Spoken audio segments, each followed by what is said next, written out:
no intro for this, we've got lots to see and no time to lose. Alright, welcome to the car park. Let's follow this sheltered walkway further in. To our right is the outdoor cooking and campfire. This little space has two main functions, the breeding pond and this sneaky little bog trap I've hidden behind the pillar. Visually, I wanted a space that's not too deep in the estate, visible from the bus station where neighbors and friends can come over and have a cookout. Right beside, we have the actual entrance of the property. This is the entryway for visitors on foot. This fountain piece is probably one of the few places outdoors where you can actually see decorative flowers on my estate. I've kept it pretty clean foliage-wise this time around, mostly trees and bushes. Framing the front porch, I have a sprawling water feature with red arowanas. Again, the red on blue theme is echoed here. And of course, no one can miss the farm plots.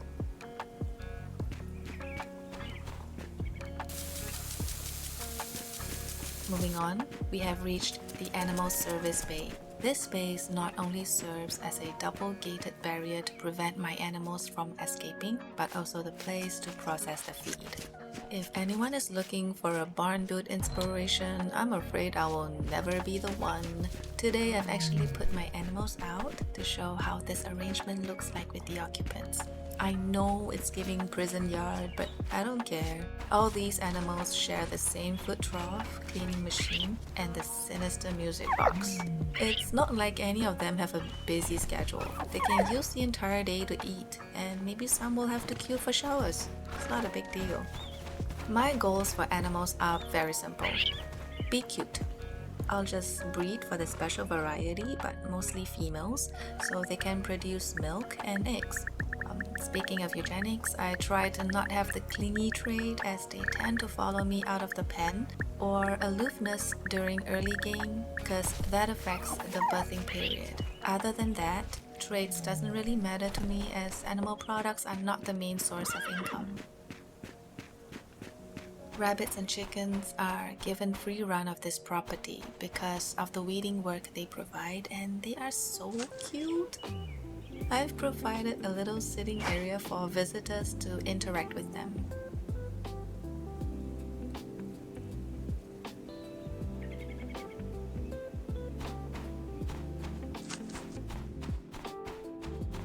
This sheltered nursery was made because of the winter frost that covers all the flowers in this game.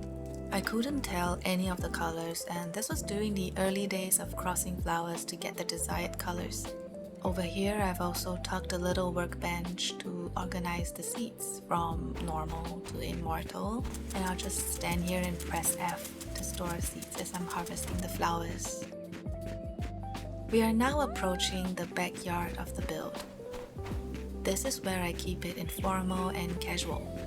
On the raised dais, there's an outdoor shower for Soda to rinse off the day's work before stepping indoors.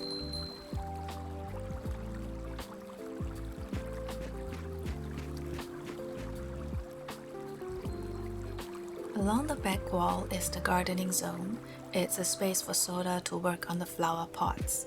There are so many potted plants in this homestead that there must be some corner where this work takes place. Behind, when he's tired, he can take a break under this shaded pergola or even go for a dip in the stream.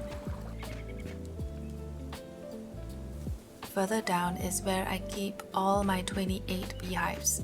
Beekeeping is an essential aspect of this game. It literally dictates my daily income. Over here we have a standalone purple themed zone. I've grown all the essential purple plants that I use quite a lot of.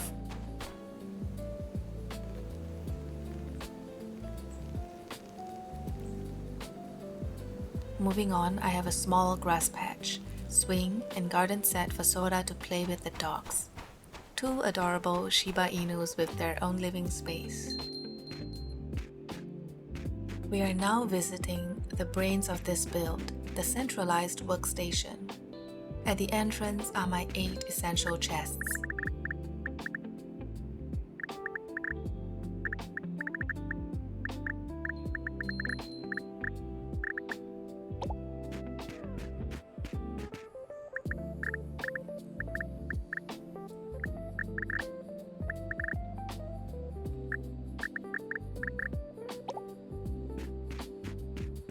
All the crafting machineries in this game are kept in the main room. And to pull everything together, we have the crafting table and shipping bin perfectly centered in the room, facing the main door. This is a very comfortable setup for me. It's not too big that it's a hassle to move from machine to storage, and it's not too small that I cannot expand operations if the game updates in this aspect. In the next room, jam and pickle jars line the entire wall on the left. I've got my kitchen garden in here as well. Above, I've used long pendant lights to mimic fluorescent grow lights. I don't need a lot of these crops, just a couple of each type for whenever the need pops up. I would say that this work kitchen is my favorite design from this build. This space gives off a hangout vibe, like friends can just pop by and have a drink at the bar anytime. Because of this casual atmosphere, you feel that you can afford to spill, make a mess, eat whatever you want. Let's move on to the other entrance of this manor.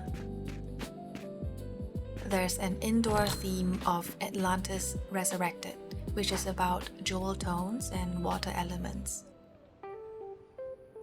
Oh, hello Rabbit. I've intentionally kept the foyer minimalist in design because this space sits in between rooms of differing styles. The kitchen setup is outward facing, symbolizing a host that is willing to watch over and provide. The guests walk through the kitchen, taking in the pond at their feet, while the host stands in the background preparing food. Because this floor-to-ceiling glass panel elevates this design to an elegant, almost intimidating feel, I toned this down a lot by introducing nature elements. Personal touches like this triptych-style layout of Neona playing basketball, an open laptop on this kitchen bench to get that lived-in look. We have come to the projector room. It's a very casual space for people to hang out at and watch movies. I really like this corner breakfast nook. I've mentioned the indoor theme of Atlantis Resurrected. We see this in the colorful hydrangeas at the entrance, mismatched furniture that mimics corals, constellation-themed lights all around, drawing the sky closer to us. I've used the greenhouse itself to make us feel as if we are the ones in the aquarium. In here is the stair tower. It houses a vertical aquarium and a lounge underneath a big arch window. People can sit here to read or watch the fishes swim lazily by. Following the flying cranes, the underwater tone continues in the turquoise walls and we arrive at an open terrace overlooking the farm. This is the place to work on a tan or that impromptu midnight conversation under the stars. Inside, we have the first bedroom of this tour. Of course, it's the pink room. Where else can I store everything pink? It's more of a loft design that I've made for Neona. There are Juliet balconies for every arch window in the manor. A romantic design I've utilized to place my many pots of plants in this manor. I also really enjoy the use of pictures taken in-game as replacement for painting walls. In here, I've wallpapered Neona and her beloved bike. She was actually looking at Soda, but unfortunately, he's covered by the mirror, so she gazes lovingly at the bike instead. As you can see, I've divided up the big arch window for this loft. And above, her bed and desktop setup.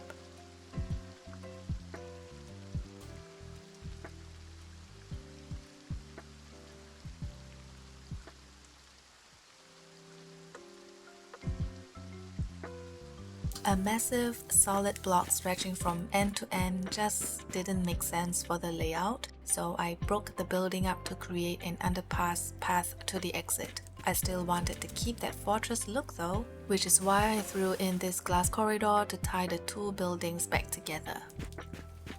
We now stand in the gallery, which overlooks the work kitchen. This is a missed opportunity to use a slide. If not for the fact that I want to climb up easily, I would have used a slide instead of this staircase.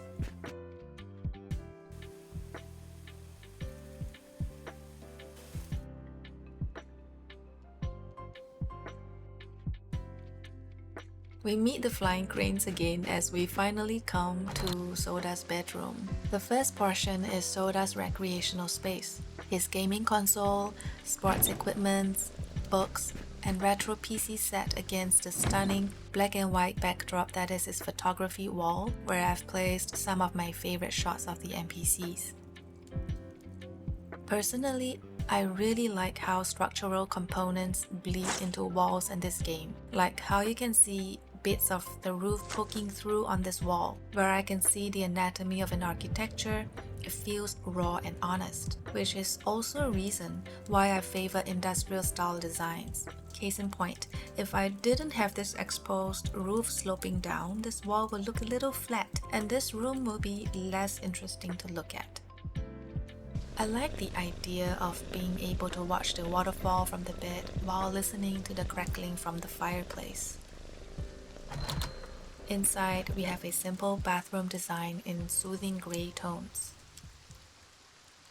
For this project, I wanted a red on blue homestead externally, the fiery red of the maple trees juxtaposed against the cool, deep blue of the roof tiles. The exposed bricks and the blue roof of the manor conveys strength, rawness, and a counter to the flames. Just like humans who experience the ebb and flow of energy throughout the year, the maple tree fire doesn't always burn. It slowly cools in autumn and sleeps during winter, leaving the impervious fortress of a manor as the only witness in this colorless world. When I was leveling Soda, I slowly formed an idea of what could his personality and backstory be.